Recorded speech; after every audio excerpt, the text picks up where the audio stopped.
보면요, 다윗이 굉장히 목숨의 경각을 다투게 되는 심각한 위기가 연달아 연거푸 4번이 일어나는 그런 이야기가 담겨져 있습니다.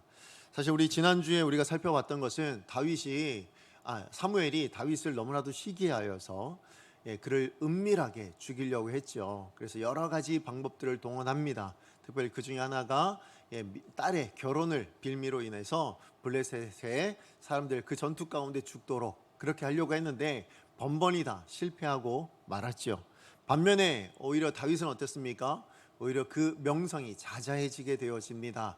이유는 하나님과 동행하는 인생이요, 임마누엘의 인생이었기 때문에 그의 인생 곳곳마다 그가 맡은 일마다 지혜롭게 잘 감당할 수 있었고, 그로 인해서 이스라엘 사람들뿐만 아니라 모든 블레셋 사람들에게까지도 그 이름이 심히 귀하게 되어지는 그런 역사가 있었다라는 것이 우리가 지난주에 살펴봤던 말씀의 내용이었습니다.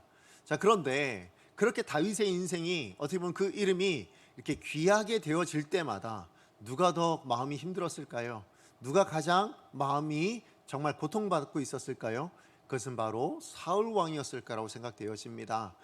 지금 사울은요, 다윗이 시기가 있었어요. 다윗이 만만이고 자기는 천천히라는 것에 대한 그 마음의 힘듦이 있었습니다. 그 이스라엘 백성들이 다윗을 인정하고 자기에 대해서는 다윗보다 덜 인정하는 그런 인정하는 모습조차도 마음에 들지 않았습니다. 그래서 다윗을 죽이려 했던 것이 있었는데, 그러다 보니까 다윗의 이름이 더 귀해질 때마다 이 사울을 마음이 너무나도 힘들었고 시기가 더 크게 불타오르게 되었던 것 같습니다. 자, 그렇기 때문에 오늘 본문에서는요, 이 사울 왕의 그 시기 때문에 다윗을 4번이나 죽이려고 하는 그런 사건이 나옵니다. 그런데 특별히 이전에는 은밀하게 죽이려고 했다면 오늘 본문부터는요, 적극적으로 이젠 드러내놓고 노골적으로 죽이려고 하는 것을 보게 되어집니다. 우리 1절 말씀 같이 한번 읽어보겠습니다. 시작. 사울이 그의 아들 요나단과 그의 모든 신하에게 다윗을 죽이라 말하였더니 사울의 아들 요나단이 다윗을 심히 좋아하므로. 오늘 말씀해 보니까요, 사울이 그의 모든 신하들에게 이제 다윗을 노골적으로 대놓고 죽이라 라고 이야기합니다. 자, 그런데 누구에게까지 이야기합니까? 사울의 아들이었던 요나단에게까지 이제 다윗을 죽여라 라고 명령하고 있는 모습을 보게 됩니다. 자, 그런데 오늘 사울의 이런 명령이에요. 사실 사울의 신하들 중에 다른 사람들이 아닌, 오늘 본문에 보니까 누가요? 사울의 아들이었던 요나단이 이 일을 제기하고 나서는 것을 볼 수 있습니다. 요나단이 다윗을 너무 사랑하는 마음이 있어서, 너무 좋아하는 마음이 있어서 오히려 다윗을 변론하고 아버지 사울 왕을 설득하려고 하는데요, 우리 4절에서 5절까지의 말씀 같이 한번 읽어보도록 합니다. 시작. 요나단이 그의 아버지 사울에게 다윗을 칭찬하여 이르되 원하건대 왕은 신하 다윗에게 범죄하지 마옵소서. 그는 왕께 득죄하지 아니하였고 그가 왕께 행한 일은 심히 선함이니이다. 그가 자기 생명을 아끼지 아니하고 블레셋 사람을 죽였고 여호와께서는 온 이스라엘을 위하여 큰 구원을 이루셨으므로 왕이 이를 보고 기뻐하셨거늘 어찌 까닭없이 다윗을 죽여 무죄한 피를 흘려 범죄하려 하시나이까. 네, 지금 요나단이 다윗을 변론하고 있는 말씀인데요, 여러분, 요나단이 다윗을 너무 사랑해서 그냥 근거 없이, 아니면 아무 이유 없이 그냥 감정에, 정에 호소하고 있는 그런 변론이 아닙니다. 오늘 말씀에 보면 요나단은 분명한 근거를 가지고 지금 다윗을 변론하고 있는 것을 보게 됩니다.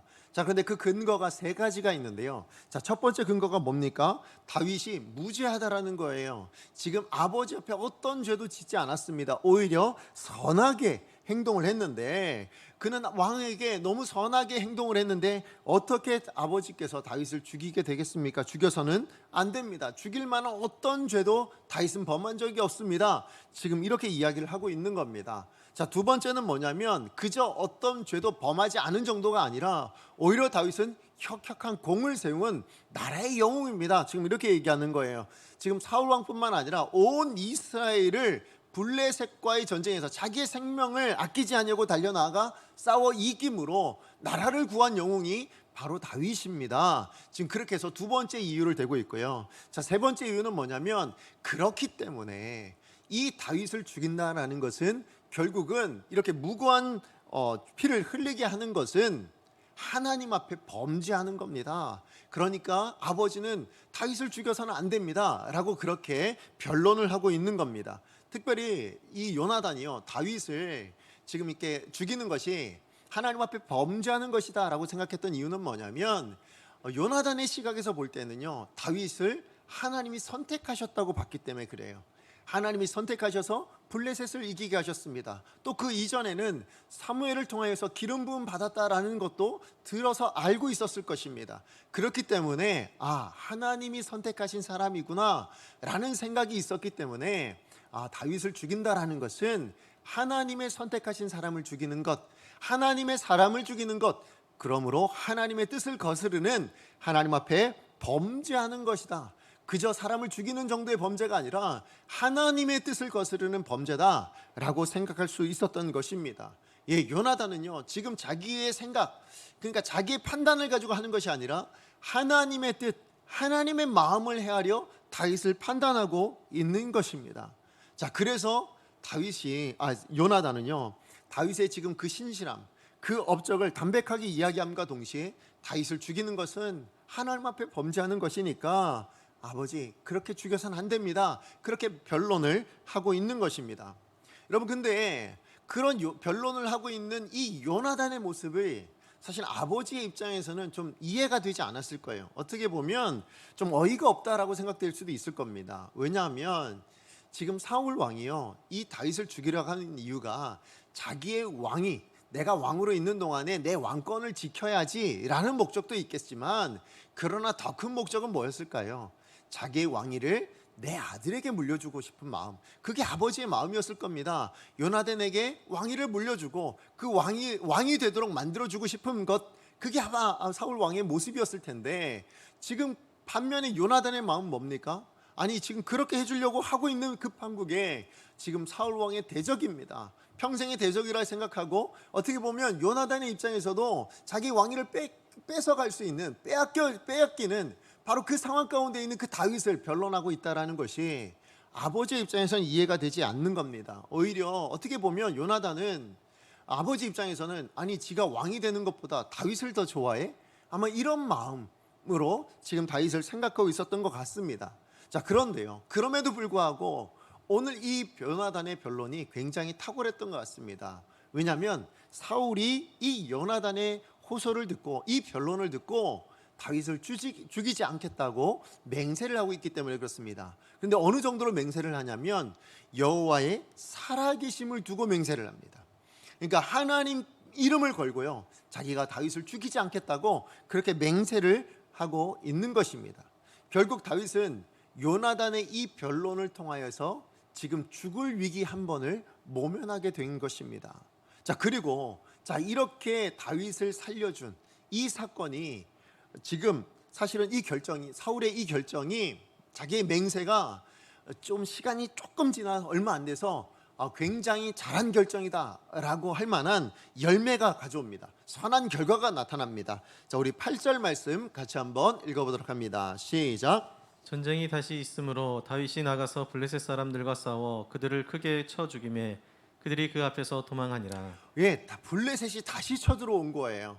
전쟁이 그렇게 한 번으로 끝난 것이 아니라 다시 블레셋과의 전쟁이 일어나게 되었는데, 그때 누가 나섰습니까? 다윗이 나선 겁니다. 다윗이 다시 그 전쟁터를 향해서 달려나갔습니다. 그리고는 그 전쟁터에서 블레셋을 크게 물리치고 대승을 거두고 돌아오게 되었던 것이죠. 그래서 다시 한번 나라를 구했어요. 다시 한번 이스라엘을 구했습니다. 사울 왕을 구원해낸 것이죠. 사울의 이 결정이 좋은 결과를 가져온 겁니다. 자, 그랬다면 여러분, 그렇게 해서 대승을 하고 돌아오는 다윗, 여러분이 왕이시라면 어떻게 대하시겠습니까? 여러분 만약에 사울 왕이시라면 여러분은 어떻게 대하시겠어요? 나라를 구원한 영웅이 지금 돌아오잖아요. 여러분, 그랬다면 보통 상식적인 왕이라면 그에게 상을 주고요, 굉장히 잘해줬을 것 같습니다. 격려해줬을 것 같아요. 참 너무 수고했다고 그렇게 말해줄 것 같은데, 여러분 오늘 8절 이후의 말씀에 보니까 바로 그 사건 이후에 그 모습을, 그렇게 돌아오는 다윗의 모습이 지금 사울 왕이 또 못마땅해지기 시작한 겁니다. 또 시기가 불타오르기 시작합니다. 어느 정도로요? 죽이려고 하는 살인의 감정, 그렇게 충동적으로 살인이 일어날 만큼 그런 시기심, 질투심에 휩싸이게 되는 것을 보게 됩니다.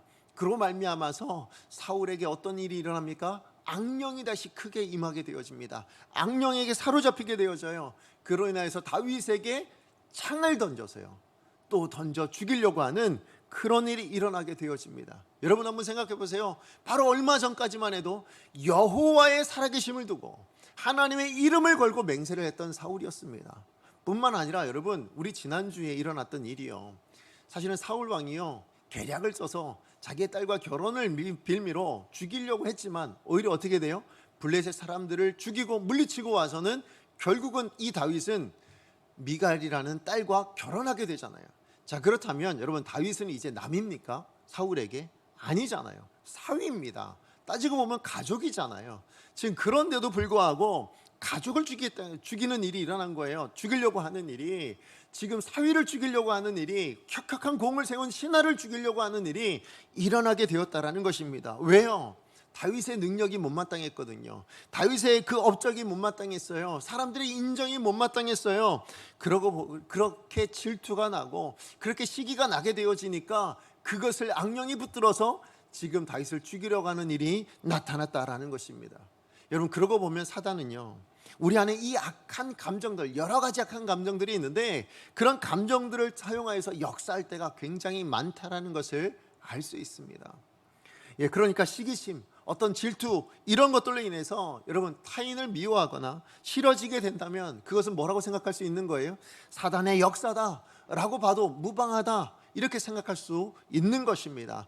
그 외에 어떤 감정들을 가지고도 여러분 혹시 어떤 범죄하는 일들을 일으키게 된다면 그것은 사단이 여러분의 감정을 가지고 그렇게 역사하고 있는 것이라고 봐도 무방할 수 있는 것입니다.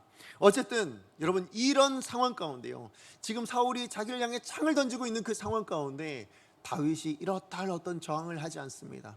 그리고 어떻게 해요? 그냥 자리를 피합니다. 피하고는 왕궁을 떠나서 자기 집으로 돌아갑니다. 자, 그런데 사울은요, 그렇게 피해 갔으면 그냥 또 잠잠하면 될 텐데요, 지금 사울은 지금 다윗을 죽이고자 하는 마음이 끊이지 않습니다. 끝까지 어떻게 해서든 다윗을 죽이고 싶었습니다. 그러다 보니까 다윗이 자기 집으로 돌아갔다는 것을 알고도 그 다윗의 집으로 사람을 보냅니다. 군사를 보냅니다. 자객을 보냅니다. 그런데 거기에 누가 있어요? 미갈이 있잖아요. 자기 딸이 있는 곳임에도 불구하고 사위를 죽이기 위해서 그렇게 보냈다라는 것입니다. 우리 11절 말씀 같이 한번 읽어보겠습니다. 시작. 사울이 전령들을 다윗의 집에 보내어 그를 지키다가 아침에 그를 죽이게 하려 한지라. 다윗의 아내 미갈이 다윗에게 말하여 이르되 당신이 이 밤에 당신의 생명을 구하지 아니하면 내일에는 죽임을 당하리라 하고. 지금 사울이 다윗을 죽이려고 합니다.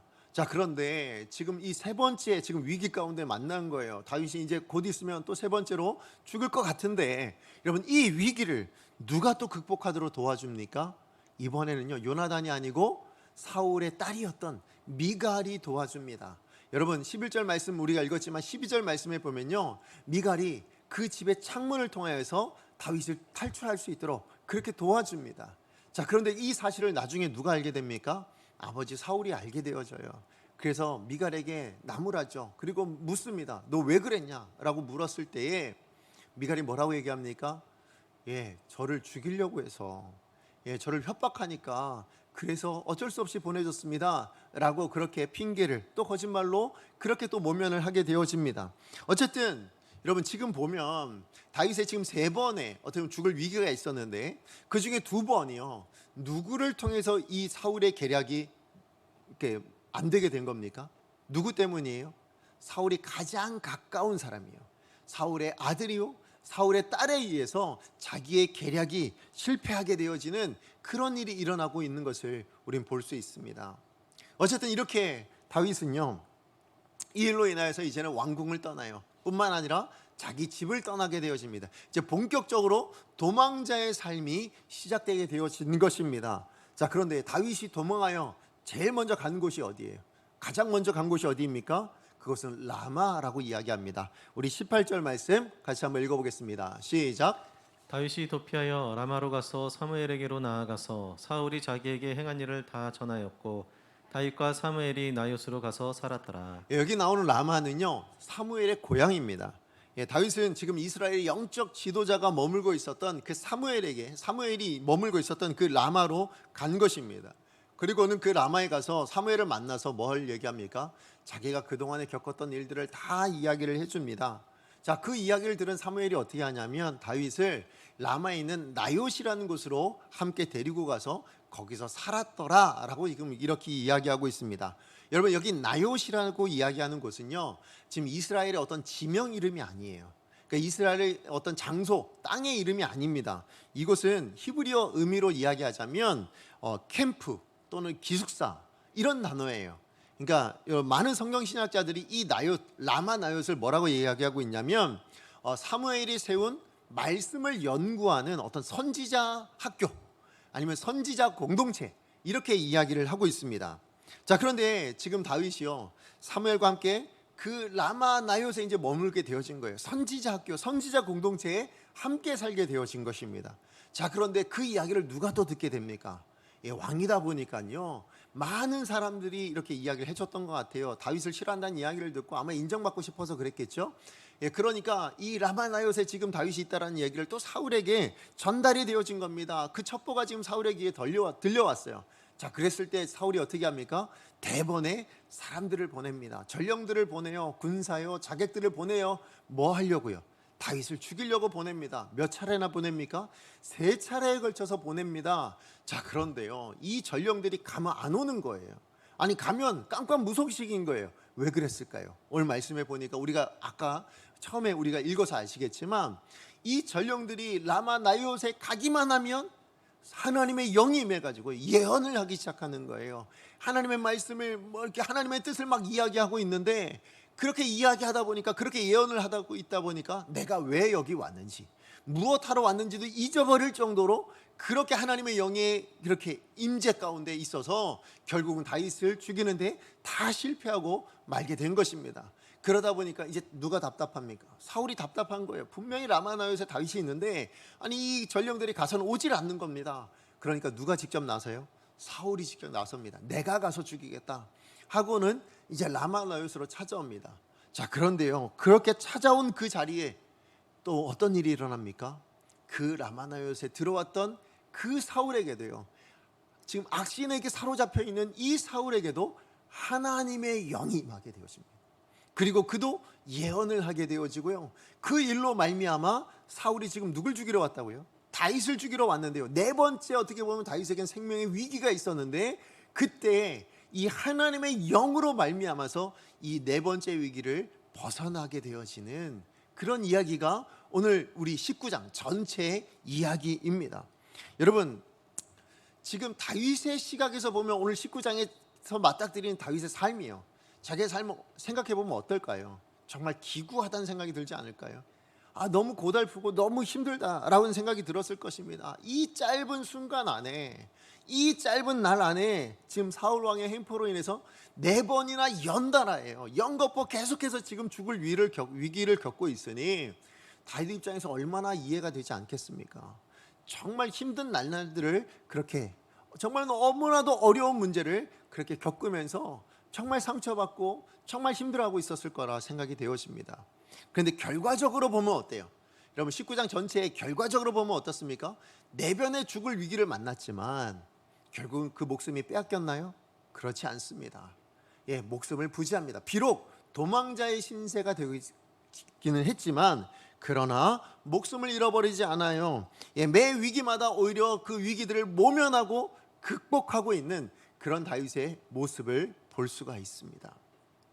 여러분, 오늘 우리 인생 가운데도 이런 위기가 있잖아요. 그렇죠? 우리가 감당할 수 없을 만한, 정말 너무나도 이해가 되지 않는, 너무나도 힘든 이런 위기가 우리 가운데 다가올 때가 있을 거예요. 그럼 우리는 어떻게 그 위기를 이길 수 있을까요? 어떻게 우리도 그 위기를 극복할 수 있을까요?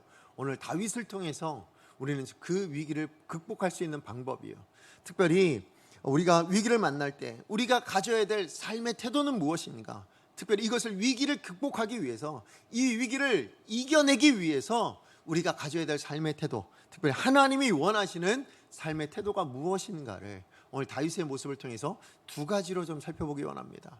우리도 위기를 만날 때마다 이기는 삶, 모면하는 삶, 아니면 그것을 극복해낼 수 있는 인생이 되기 위해서 우리가 반드시 기억해야 될 2가지 비결입니다. 자, 첫 번째입니다. 첫 번째 비결은요, 다윗은 위기를 극복하기 위해서 어떤 인간적인 방법도 사용하지 않았다라는 것이 비결입니다. 다시 얘기해서요, 지금 다윗은 하나님의 사람답게 행동을 했습니다. 하나님의 사람답게, 다시 얘기해서 성도답게 행동하는 것, 그게 바로 이 위기를 극복할 수 있는 방법이라는 것입니다. 여러분, 오늘 본문에서 제가 아까 말씀드렸지만, 여러분, 다윗이 위기를 모면하기 위해서 위기를 만날 때마다 한 일이 뭐예요? 무슨 일을 했습니까? 어떤 일을 했습니까? 기억에 남는 것이 있습니까? 있다면 딱 하나일 겁니다. 뭐예요? 도망간 게 전부예요. 그렇죠? 오늘 19장에 나오는 이 다윗은요, 도망간 게 전부예요. 자리를 피하고 도망가고요, 이게 전부인 것입니다. 여러분, 근데 그것도요, 여러분, 4번의 위기를 만났는데 자의로 도망간 건 한 번밖에 없어요. 그죠? 왕궁에서 죽일 뻔 당할 뻔했을 때 그 자리를 피해 자기 집으로 돌아간 거, 그거 한 번밖에 없어요. 나머지는 뭐예요? 요나단이 도와줘서 자리를 피하게 됐고요, 미갈이 도와줘서 자리를 피하게 됐고요, 하나님의 영이 임하여 그가 위기에서 벗어나게 되었습니다. 아니, 그러고 보면 다윗이 요청을 한 겁니까? 아니죠. 다윗이 요나단 나 좀 도와주세요, 미갈 나 좀 도와주시오, 이렇게 얘기를 했습니까? 그러지 않아요. 그러지 않음에도 불구하고 오히려 요나단이 스스로 다 계획해가지고는 변론도 하고, 그래서 위기를 모면하게 만들고요, 미갈이 스스로 다 계획을 해가지고는 창문으로 내려보내서, 그리고 아버지 앞에 거짓말함으로, 그렇게 해서 다 위기를 모면하게 만드는, 그렇게 도움을 주고 있는 모습을 보게 됩니다. 자, 그렇다면 여러분, 여기서 우리가 한 가지 생각해 봐야 될 것은, 다윗이 능력이 없어서 도망가고 있는 걸까요? 어떻게 생각하십니까? 다윗이 아무런 능력이 없어서 그래서 도망가고 있습니까? 그렇지 않습니다. 여러분, 생각해 보시면 오늘 본문에서도 나오지만 블레셋을 싸워 이긴 사람 누구예요? 다윗입니다. 모든 사람들이 사울보다 다윗을 더 인정받고 있어요. 모든 사람들에게 그 이름이 심히 귀하게 여김을 받고 있는 사람이 다윗입니다. 사람들이 인정도 받고 있고요, 심지어는 전쟁할 때마다 그가 내세우는 전략, 그가 내세우는 전술들이 다 승리를 가져오게 만드는 그런 전술과 전략들을 사용했다. 그게 지혜잖아요. 전쟁에서도 지혜를 그렇게 너무나도 잘 감당하는 사람이었습니다. 뿐만 아니라 그의 용맹함, 하나님께서 사용하시잖아요. 자, 그렇다면 이 정도의 능력을 가지고 있으면요, 얼마든지 자기의 뜻대로, 자기의 생각대로 반응할 수 있는 거 아닙니까? 나도 한번 덤벼보겠다. 사울과 다윗이 1대1로 있었을 땐 얼마든지 한번 덤벼보고 싸워볼 수도 있을 거라, 저항해 볼 수 있을 거라, 그러지 마십시오 라고 이야기할 수도 있었을 거라 생각이 되어집니다. 그런데 다윗은 그렇게 하지 않습니다. 그냥 도망 다니고 있는 거예요. 여러분, 오늘 19장에 나타난 다윗의 모습을 그냥 세상 사람들이, 알지 못하는 사람들이 그 모습을 봤다면 뭐라고 생각할까요? 그저 무능해 보이고, 정말 무력해 보이고, 얼마나 못나 보였을까라는 생각을 해보게 됩니다. 그냥 도망만 다니잖아요. 뭘 얘기하면 하고 그냥 도망 다니고, 도망 다니고, 그런 모습이 전부인 거예요.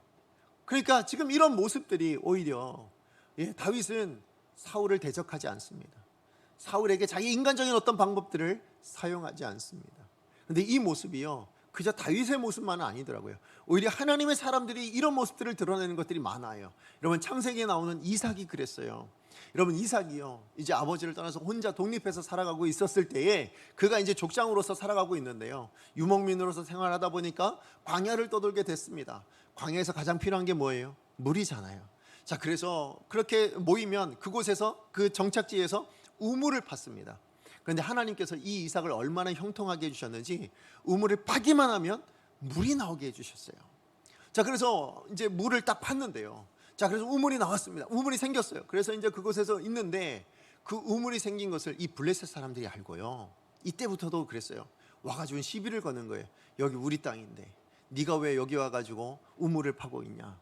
그러니까 이 우물 내가 가져야 되겠다. 이랬을 때 이삭이 어떻게 한 줄 아십니까? 이삭이 순순히 그냥 우물을 줍니다. 그리고는 다른 곳으로 또 이주를 합니다. 이주를 해서 또 거기서 뭐하냐, 우물을 파요. 그래서 또 우물을 파면 뭐가 생겼을까요? 물이 또 솟아나오는 거예요. 자, 그렇게 물이 또 솟아나오니까 그 소식을 또 누가 들었을까요? 또 블레셋 다른 사람들이 들은 거예요. 주변에 있는 사람이. 그래서 또 어떻게 합니까? 찾아갑니다. 여기 왜 왔냐? 여기 우리 땅인데 네가 무슨 자격으로 여기서 우물을 파고 여기서 지내냐? 또 그러니까 이 이삭이 또 어떻게 합니까? 또 떠납니다. 그래, 우물 네가 가져라 하고는 또 떠나요. 여러분, 이렇게 번번이 그렇게 우물을 파고 물이 나오면 또 블레셋 사람들 와서 시비 걸고 주변 사람들 와서 시비 걸면 그냥 주는 것, 그게 바로 이세계의 인생이었어요. 어느 한 번도요 그런 사람들과 싸우려고 한 적이 없어요.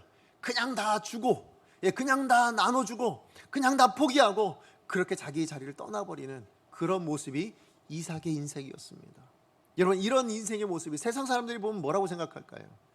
자기 것을 내려놓고 다 포기해버리고 마는 그런 모습이요. 세상 사람들이 보면 얼마나 무력하다고, 얼마나 무능하다고, 참 못났다고 그렇게 이야기하지 않겠습니까? 자, 그런데 이런 삶을 산 사람이 오늘 본문에도 한 사람 더 있어요. 비슷하게 살아낸 사람이. 그게 바로 누구냐면 사무엘이에요. 사무엘.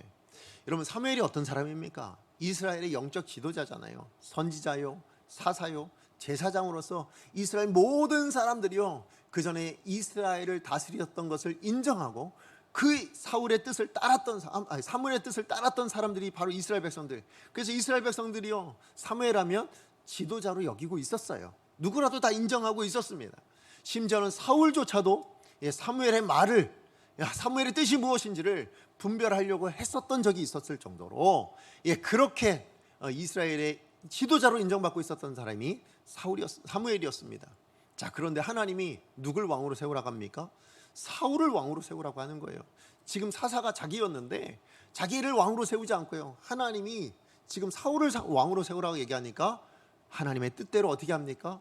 그냥 다 내려놓고 사울을 왕으로 세워줍니다. 자, 그런데 문제는 그 사울이 왕의 역할을 제대로 감당했냐? 못하는 거예요. 하나님의 뜻대로 행하지 못하는 겁니다. 하나님의 뜻대로 이스라엘 백성들을 다스리지 못해요. 그 모습을 바라보고 어떤 마음이 들까요? 나라면 저렇게 안 했을 텐데, 저렇게 하는 건 왕으로 해야 될 일이 아닌데, 그런 마음이 들었다면 인간적인 마음이란 뭐예요? 그래, 내가 다시 할까? 내가 왕이 되면 더 잘할 수 있을 텐데, 이런 마음으로요 사울을 물리쳤다면, 만약에 너 왕 그만둬라 얘기하고 내가 왕이 될게 라고 했다면, 만약에 이스라엘 백성들이 뭐라고 했을까요? 반대하는 사람이 있었을까요? 그러지 않았을 거라 생각합니다. 오히려 더 지지해 줄 수 있었을 거라 생각해요. 그런데 사무엘은 그렇게 하지 않습니다. 어떤 인간적인 방법도 동원하지 않아요. 어떤 자기의 생각대로 행하지 않습니다. 오히려 뭐예요? 그냥 사울을 떠나버려요. 그리고 자기 고향으로 내려가서 선지자 공동체를 세우고 그곳에서 하나님의 말씀을 증거하고 나누는 일에 헌신하고 있습니다. 지금 이런 모습들을 보면 결국 사무엘도 어떤 거예요? 모든 인간적인 방법들을 다 내려놓는 자기 부정의 삶을 살고 있는 거예요. 자기를 내려놓고 있는 그런 삶을 살고 있었습니다. 하지만 반면에 사울은 어땠습니까? 여러분, 사울 왕의 모습은 어때요? 스스로 자기의 자리를 굳건하게 지키기 위해서요 여러 가지 인위적인 방법들을 사용하고 있잖아요. 지금 다윗을 죽이기 위해서 여러 가지 권모술수들을 쓰고 있는 겁니다. 여러 가지 모략들을 가지고 비밀리에 행하기도 하고요, 드러내놓고 행하기도 하고요, 사람들을 동원해서 행하기도 하고요, 여러 가지 것들을 통해서 자기 뜻을 이뤄내려고 하고 있는 모습들을 보게 되어집니다. 자, 그런데 여러분, 여기서 결과적으로 봅시다. 여러분, 사울이 성공했습니까? 다윗이 성공했습니까? 사울이 실패했잖아요. 사울이 생각했던 모든 인위적인 계획은 다 실패하게 되었습니다. 때로는 사람을 통해서 하나님이 역사하셔서 실패하게 만들고요, 때로는 안 되면 하나님이 직접 임하셔서, 하나님이 직접 임재하셔서 사울의 계획을 무력하게 만드는 것, 그런 것들을 우리가 오늘 본문을 통해서 볼 수 있습니다. 맞아요. 하나님의 사람은요 누가 지키실까요? 하나님이 지키세요. 하나님의 사람은요 하나님의 방법대로 살기만 하면, 하나님의 뜻대로 살기만 하면 하나님이 책임져 주신다라는 것입니다. 여러분, 마지막에 승리의 깃발을 들게 하시는 사람 누구일까요? 하나님의 뜻대로 살아내는, 하나님의 방법대로 살아내는, 성도답게 살아내는 바로 그 사람을 하나님 마지막에 승리의 깃발을 들도록 만들어 주신다라는 것입니다. 맞아요. 마지막에 이기게 하는 자, 결국에 이기게 하시는 하나님, 이것이 우리가 가져야 될 믿음의 시각인 거예요. 우리가 가져야 될 삶의 기준이어야 된다는 것입니다. 이 기준을 가지고 우리에게 주어진 삶을 어떻게 살아야 됩니까? 세상의 방법대로 살아서는 안 됩니다. 인간적인 어떤 인위적인 방법으로 살아서는 안 됩니다. 그냥 내 마음에 생각나는 대로 세상적인 가치관, 세상 사람들이 보기에 지혜롭다고 생각할 것들을 찾아서 하는 것이 아니라 비록 무력해 보이고 비록 무능해 보이고 어떻게 보면 손해보는 것 같은 삶이라 할지라도 그것이 성도다운 길이라면, 그것이 하나님의 뜻을 행하는 것이라면 그렇게 살아내는 것, 그게 바로 하나님이 원하시는 삶인 거예요. 성도답게 살아야 되는 거예요. 어떤 인간적인 방법을 대응하지 않는 것, 그게 바로 하나님이 원하시는 위기를 극복할 수 있는 비결이 된다라는 것입니다. 다윗이 왜 사울에게 아무 대응을 하지 않았을까요? 다윗이 알았잖아요. 사울도 하나님께 기름 부음 받은 사람. 그러니까 내가 당하더라도 내 것을 좀 다 내려놓는다 할지라도, 뭘 내려놨어요? 자기의 삶을 다 내려놨잖아요. 사위가 되는 거 포기했어요. 장군이 되는 거 포기했어요. 그 아버지와 가족들과 지내는 거 다 포기해버렸어요. 다 모든 것을 다 내려놓는 한이 있어도 하나님 아버지의 뜻은 지켜나가겠다. 이게 바로 다윗의 삶이었거든요. 근데 우리는 내려놓는 걸 잘 안 돼요. 여러분, 내려놓고 포기하는 걸 잘 못해요. 정말 무엇이든 그렇게 잘 안 되는 것 같더라고요. 여러분 삶은 어떠세요? 여러분 이 땅에 살아가면서 재물을 포기하라면, 여러분의 인기를 포기하라면, 여러분의 명예를 포기하라면 포기할 수 있으세요? 누군가 와서 내 걸 빼앗으려 할 때 빼앗길 수 있으세요?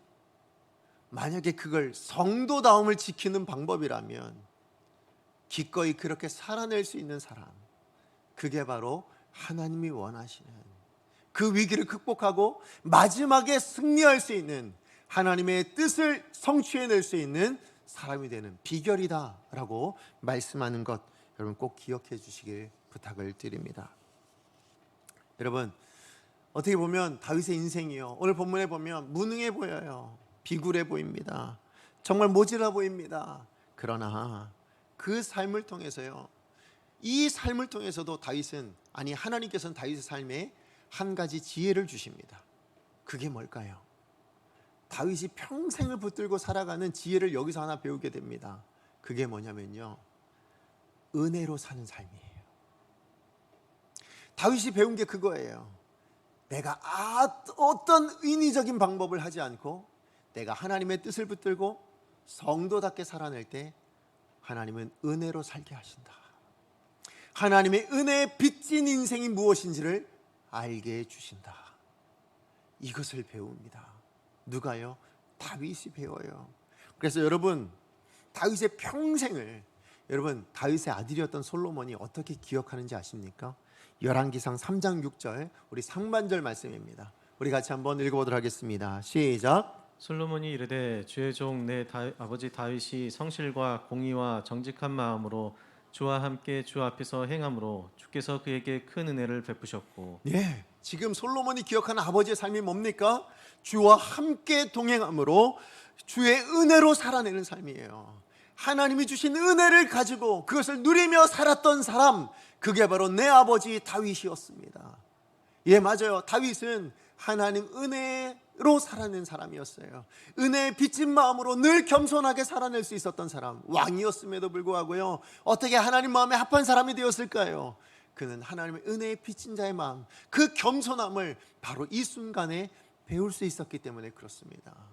예, 성도가요, 성도답게 살기로 결단을 하고요, 내 것을 내려놓고 내가 당하기를 당하더라도 그렇게 살아내기만 한다면 은혜로 살아갈 수 있다.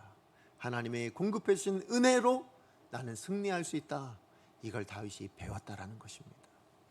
우리도 그렇게 살기를 원합니다. 은혜로 삽시다. 은혜의 빚진 자로 살아갑시다. 날마다 주시는 은혜로 오늘 하루를 살아내면, 성도답게 살아낼 때 그 인생을 하나님께서 어떻게 만들어 가시는지 우리가 소망하고 기대하며 살아가는 저와 여러분 되어 주시기를 간절히 축복합니다. 자, 그런가 하면 두 번째 비결은 무엇인가 하면요, 두 번째 비결은 위기를 만났을 때 다윗은 라마 나요스에 머물렀다라는 것입니다. 자, 무슨 얘기냐? 여러분, 다윗이 사무엘을 만났잖아요. 이제 사무엘을 찾아갔습니다. 찾아갔는데요, 찾아갔을 때 다윗이 한 얘기가 뭐예요? 자기 인생에 대한 이야기를 해요. 자기가 그동안 겪었던 이야기를 합니다. 왜 그 이야기를 했을까요? 아니, 다윗 사무엘을 만나서 기름 부음 받은 이후에 자기의 삶이 그랬거든요. 이해가 되질 않는 거예요. 아니, 기름 부음 받았는데 하나님 앞에 선택받았다고 이야기하는 내 삶 왜 이렇습니까? 아니 벌써 지금 4번이나 죽을 고비를 당하고 지금 여기 왔습니다. 아니 정말 수많은 죽을 고비를 당하고 이해할 수 없는 고난을 당하고 그래서 내가 지금 이 자리에 왔습니다. 내가 얼마나 큰 상처가 있는지 아십니까? 내가 정말 어떻게 이해가 되지 않아서 정말 침체되어 있는 정말 내 심령을 아십니까? 이런 마음으로 와서 왜 그런지를 아마 물었을 거라 생각이 되어집니다. 자, 그런데요, 그 이야기를 들은 사무엘이 이 다윗을 데리고 어디로 갔다고요? 라마나옅을 데리고 갔다고 얘기합니다. 그리고 그곳에서 살게 했다고 이야기하고 있어요. 여러분, 그냥 소개해 주러 간 게 아니에요. 야, 여기가 내가 운영하는 그런 선지자 학교야, 여기가 내가 운영하는 선지자 공동체야, 이렇게 소개해 주러 간 것이 아니고 거기서 살도록 해 주셨다고 얘기하고 있어요. 왜 그러면 이 사무엘은요, 지금 너무 상처받고 이해되지 않는 어려움 가운데 지금 물음표를 가지고 온 이 다윗을 데리고 나요스로 데려가서 거기서 살도록 했을까요? 왜 어떤 대답도 안 해주고요, 그냥 나요스로 데려갔어요. 그리고 거기서 살게 했다라가 다윗에게 전해주는 사무엘의 답인 거예요. 그 말에 대한, 자기 인생에 대한. 왜 그랬을까요? 오늘 본문에 이 질문에 대한 답은 정확하게 나오지 않습니다. 그러나 왜 그랬는지에 대한 힌트는 너무 많이 나오고 있는 것을 보게 됩니다. 특별히 3가지로 나눌 수 있는데요. 첫 번째 힌트는 뭐냐면요, 나요시 어떤 곳이었습니까? 아까도 우리가 읽어서 아시겠지만, 사울의 전령들이 왔을 때 뭐가 임해요? 하나님의 영이 임해요. 사울이, 악신에 들린 사울이 왔었어도 그 자리에서 뭐가 임해요? 하나님의 영이 임하는 거예요. 그뿐만 아니라요, 여러분, 선지자들도 그곳에서 뭐 했어요? 예언을 했잖아요. 예언을 했다라는 건 뭐가 임한 거예요? 하나님의 영이 임하는 거예요. 다시 얘기해서 이 나요시라는 곳에는요, 하나님의 영이 있었습니다. 하나님의 교제가 있는 곳인 거예요. 하나님과의 만남이 있는 곳, 그게 바로 나요시였다고 말할 수 있는 거예요. 두 번째 힌트는 뭐냐면요, 사무엘이 거기서 뭘 가르쳤습니까? 말씀을 가르쳤잖아요. 선지자 학교가 뭐 하는 곳이라고요? 말씀을 상고하고 말씀을 가르치고 말씀을 기록하고 말씀이 어떤 것인지를 깨닫고 묵상하는 곳, 그게 바로 나요시였거든요. 선지자 학교였다고 말씀을 드렸어요. 말씀 배우는 곳이에요. 말씀이 있는 곳입니다. 나요스는 하나님의 말씀이 있는 곳이었습니다. 그 어디보다도 하나님의 말씀이 풍성한 곳, 그게 바로 나요시였기 때문입니다.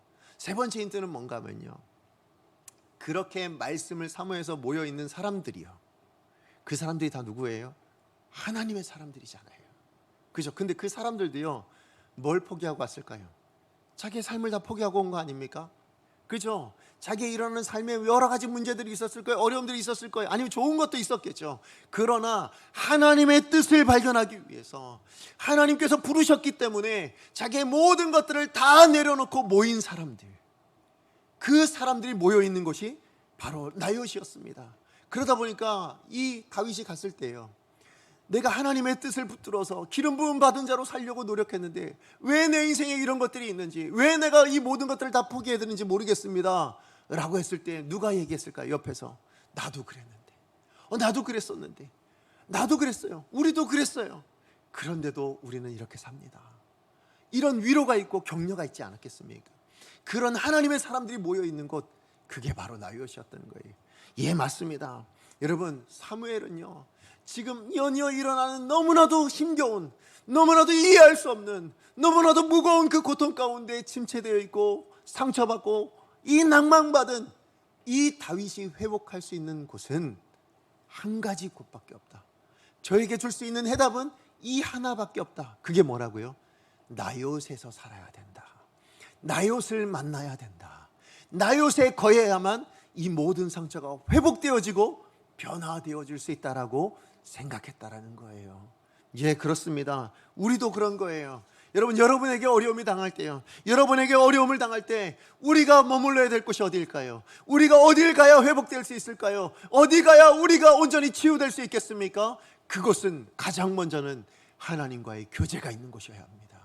하나님을 만나셔야 되는 거예요. 하나님을 만나야 우리가 회복되어질 수 있습니다. 하나님을 만나야 우리가 충전되어질 수 있습니다. 우리의 모든 상처가 치유될 수 있을 줄로 믿습니다. 또 하나, 뭘 만나야 되는 거예요? 말씀이 있어야 돼요. 말씀이 있어야 나를 향한 하나님의 뜻이 무엇인지를 분별하죠. 어디서 우리가 하나님의 말씀을 알겠습니까? 어디서 하나님의 음성을 듣겠습니까? 어디서 하나님의 뜻을 분별하겠습니까? 말씀이 아니고선 없는 거예요.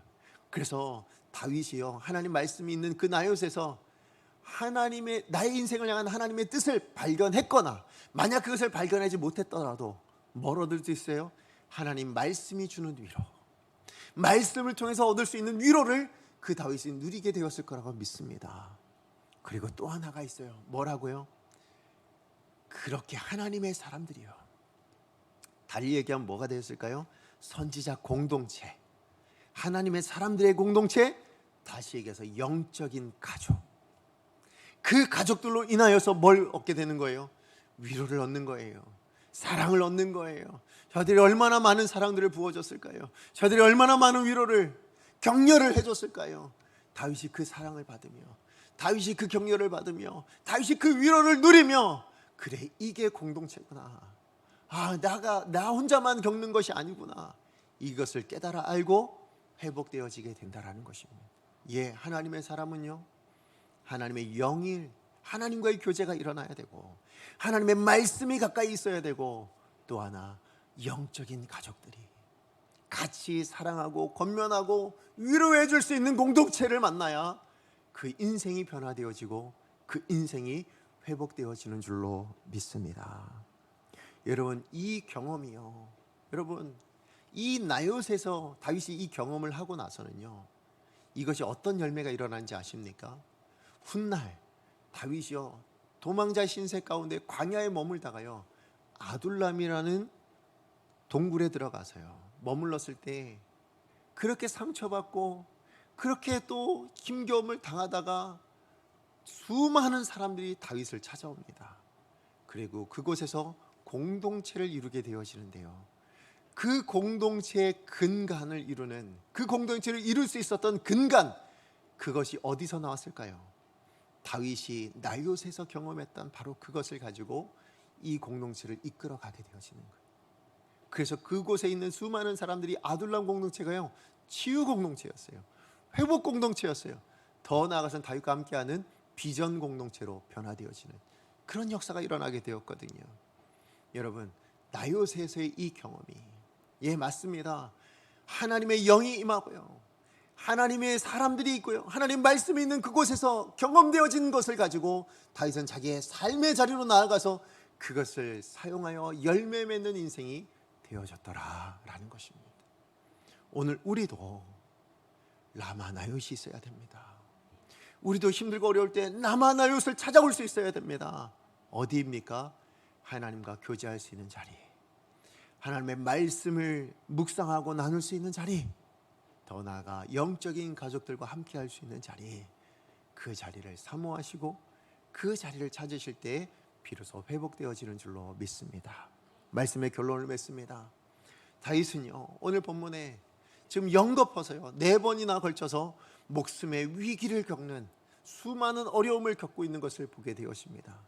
자, 그런데요, 그때 다윗이 어떤 인간적인 방법이요, 어떤 물리적인 어떤 방법들, 저항을 하지 않아요. 여러분, 예수님도 그러셨잖아요. 예수님도 십자가에 매달리실 때요, 저항하셨나요? 십자가를 가지고 그 십자가 자기 매달린 사람들을 자기의 능력으로 물리쳤나요? 그러지 않습니다. 순순히 그냥 내어줍니다. 순순히 모든 것을 포기합니다. 그랬더니 하나님이 예수 그리스도의 그 죽음을 들어 모든 인생을 살리는, 그 죽음을 이기고 부활의 생명을 만들어 하시는 하나님의 역사를 만들어 내셨죠. 다윗의 인생도 그렇게 하나님께서 만들어 가시잖아요. 모든 이 사울의 모든 계획을 다 무너뜨리게 만들어 주시잖아요. 사람을 통해서든지, 심지어 누구요? 하나님 자신께서 스스로 역사하심을 통하여서도 회복되어지는, 승리하게 되어지는, 모든 것을 극복하게 만드시는 그 은혜를 누리게 하는 것을 보게 되어집니다. 그래서 다윗에게 뭘 만나게 하십니까? 라마나요새, 거할 수 있다. 그곳에서 상처받은 영혼이 회복되어지고 치유되어지고, 그래서 세상 가운데 또 달려나아갈 수 있는 힘과 능력을 얻을 수 있도록 하나님께서 만들어주지 않습니까? 제가 이 말씀 묵상하면서 두 가지 제 기도 제목이 생겼어요. 첫 번째 뭐냐면요, 우리 교회가 라마나요시 되기를, 우리 교회가 이 땅에 정말 교회다운 교회가 되어져서 정말 이 땅에 수많은 상처받은 다윗과 같은 사람들이 이 교회를 찾아왔을 때에 이곳에서 하나님의 하나님의 임재를 경험하고 하나님과 교제가 일어날 수 있는 교회가 되었으면 좋겠고요, 살아있는 하나님의 말씀이 선포되어져서 그가 위로를 얻고 하나님의 뜻을 분별해낼 수 있었으면 좋겠고, 뿐만 아니라 수많은 하나님의 영적인 가족들을 통하여서 사랑을 얻고 위로를 얻고 격려를 얻을 수 있는 그런 교회, 정말 교회다운 교회가 우리 강성교회가 되어지기를 기도 제목으로 가지게 되었습니다. 두 번째 기도 제목은 뭐냐면, 오늘 예배하는 우리 강성의 모든 성도님들이요, 이 시대에 사무엘이 되어주시기를, 다윗이 되어주시기를 부탁을 드립니다. 특별히 저는 사무엘이 되었으면 좋겠어요. 왜냐하면 다윗처럼 상처받은 이 사람들을요, 하나님께로 인도하여서 그 상처를 회복되어질 수 있도록 만들어주잖아요. 그리고 심지어는 회복되어서 다시 세상 가운데 나아갈 수 있는 힘과 용기를 주는 사람이 누구예요? 사무엘이잖아요. 어떤 인위적인 방법이 아니라요, 하나님의 방법으로 회복되어지는 것, 하나님의 방법으로 자기의 위기를 극복할 수 있도록 만들어주는 사람, 그게 바로 사무엘이었거든요. 저는 오늘 이 시대에 우리가 바로 그 역할을 해야 된다고 생각합니다. 여러분의 가정에선 여러분이 사무엘이 되어주셔야 되는 거예요. 여러분의 직장에서 여러분이 사무엘이 되어주셔야 되고요, 심지어 우리 교회에서도 여러분이 사무엘이 되어주셔서 이 시대의 수많은 다윗들을 회복해 주시는데, 하나님의 사람답게 하나님의 방법대로 회복되어지는데 쓰임받을 수 있는 리더십, 그게 바로 여러분이 되어야 되지 않겠습니까? 그러므로 여러분이 사무엘이 되어주시기를 간절히 소원합니다. 이 두 가지 소원이 오늘 저와 여러분의 소원이 되어지고 저와 여러분의 기도 제목이 되어지고 그렇게 결단하는 이 시간이 되어지기를 다시 한번 간절히 축복합니다. 우리 시간 같이 말씀 기억하면서 함께 찬양하기 원합니다. 이 시간 우리 함께 부를 찬양은요, 우리에게 소원이 하나 있네 라는 찬양입니다. 여러분, 이 시대에 희망이 무엇일 것 같습니까? 여러분, 이 시대의 희망은 교회인 줄로 믿습니다. 여러분, 이 시대의 희망은 성도인 줄로 믿습니다. 그런데 그 희망이 되어지려면 교회가 교회다워야 되고요, 성도가 성도다워야 이 땅에 희망이라 말할 수 있지 않겠습니까? 그런데 이 땅에 많은 성도들이 성도다운 방법으로 살려고 하지 않아요. 성도답게 살기 위해서 자기 것을 내려놓아야 되는데 내려놓으려고 하지 않아요. 어떻게 해서든 움켜쥐려고 하고 어떻게 해서든 가지려고 하고, 지금 다윗은요 내려놓고 있거든요. 예수님은요 모든 것을 다 포기하셨거든요. 그런데 우리는 성도다움을 위해서 그것을 할 줄 몰라요. 인간적인 방법으로 살지 맙시다. 하나님의 방법대로, 말씀대로 성도답게 그렇게 살기를 원합니다. 교회도 마찬가지죠. 하나님의 교제가 있는 교회, 하나님의 말씀이 온전하게 선포되어지는 교회, 그리고 하나님의 가족들이 모여서 서로 사랑하고 서로 격려하고 서로 위로해 줄 수 있는 교회. 서로 미워하면요, 싸우면요, 어떻게 교회가 희망이 되냐고요. 어떻게 영적인 가족이라고 말할 수 있겠냐고요. 여러분, 교회가 이 시대의 희망이라고 말합니다. 성도가 이 시대의 희망이라고 얘기합니다. 바라기는 우리 강성교회가 희망이 되어지고 우리 강성교회 모든 성도님들이 희망이 되어지기를 원합니다. 그 마음의 결단을 가지고 이 시간에 함께 찬양합니다. 우리에겐 소원이 하나 있네.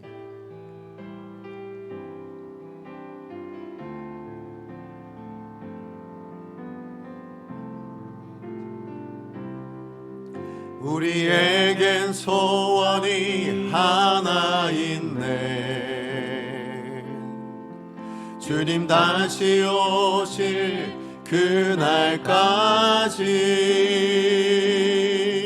우리 가슴에 새긴 주의 십자가 사랑 나의 교회를 사랑케 하네. 주의 교회를 향한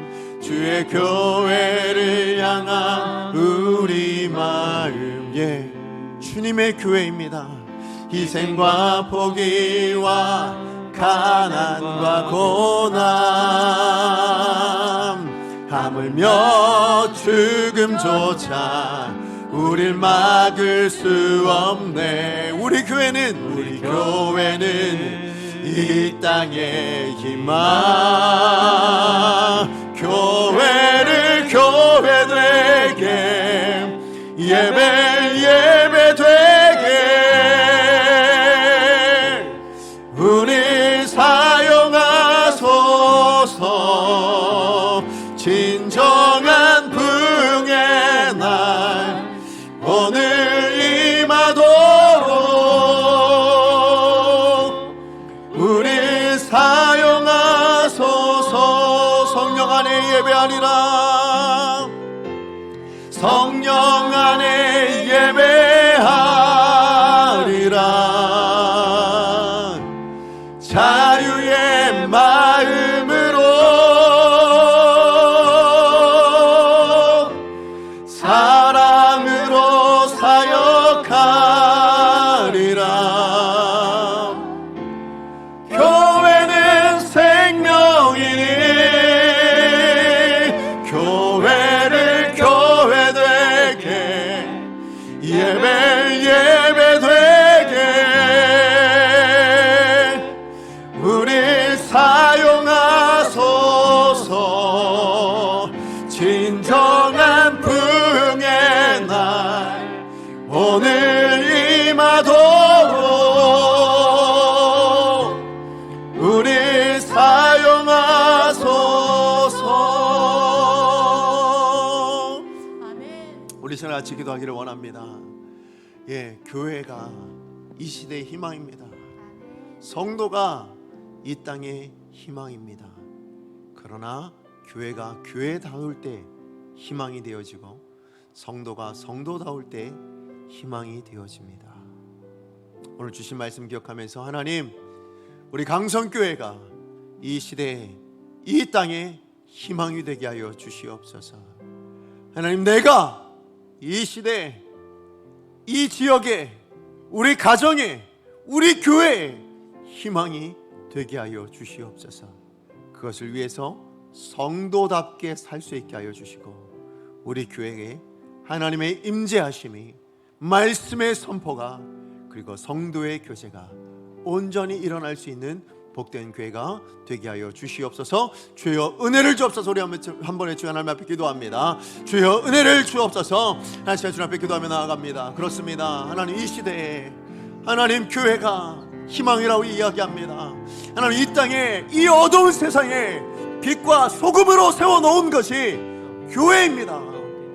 하나님, 이 어두운 땅에 하나님 등불로 세워놓은 것이 성도입니다. 그런데 하나님, 성도가 자기의 불빛을 가리우고 있습니다. 교회가 그 빛을 잃어가고 그 맛을 잃어가고 있는 것을 보게 되어집니다. 하나님, 성도가 성도답게 살기 위해서 자기의 것을 내려놔야 할 때 기꺼이 내려놓을 수 있어야 하는데, 인간적인 어떤 방법과 생각들을 기꺼이 내려놓을 수 있어야 하는데, 하나님, 내 것을 포기하지 못합니다. 하나님, 내 명성, 내 생각, 내 재산, 하나님, 내 것, 이 모든 것들을 내려놓지를 못합니다. 하나님, 교회가 하나님의 임재가 있는 교회, 말씀이 선포되어지는 교회, 성도의 아름다운 교제가 있는 교회여야 하는데 언젠가부터 그것들 잃어버리고 있는 모습들을 보게 되어집니다. 하나님, 우리를 불쌍히 여겨주시옵소서. 우리를 긍휼히 여겨주시옵소서. 하나님, 다시 회복되어지기를 원합니다. 다시 변화되어지기를 원합니다. 그래서 우리 강성교회가 이 효성동에, 하나님, 이 이천에, 하나님, 우리나라에, 이 시대에 하나님 희망이 되어질 수 있게 하여 주시옵시고, 우리 강성의 모든 성도인들이 하나님의 이 시대에, 하나님 우리 가정에, 우리 교회에 희망이 되어줄 수 있는 복된 성도님들이 다 될 수 있게 하여 주시옵소서. 사랑하는 하나님 감사합니다. 오늘도 말씀을 통해서 우리 인생을 어떻게 살아야 하는지, 우리에게 다가오는 위기들을 어떻게 극복할 수 있는지 말씀해 주셔서 감사를 드립니다. 너무나도 힘든 때를 살고 있는 우리 성도님들의 삶 안에 오늘 이 말씀이 힘이 되고 위로가 되고 삶의 지혜가 되게 하여 주시옵소서. 성도답게 살되 그것이 포기해야 될 일이라면 기꺼이 포기하고, 그것이 내려놓아야 될 것이라면 기꺼이 내려놓되, 하나님의 방법대로 살기 위하여, 하나님의 백성답게 살기 위하여, 하나님의 자녀답게 살기 위하여 그 모든 것을 감당해낼 수 있는 복된 인생이 되게 하여 주시옵소서. 그랬을 때 하나님이 책임지시는 인생, 은혜로 사는 삶이 무엇이며 은혜의 빚진 자의 삶이 무엇인가를 알게 하여 주시옵소서.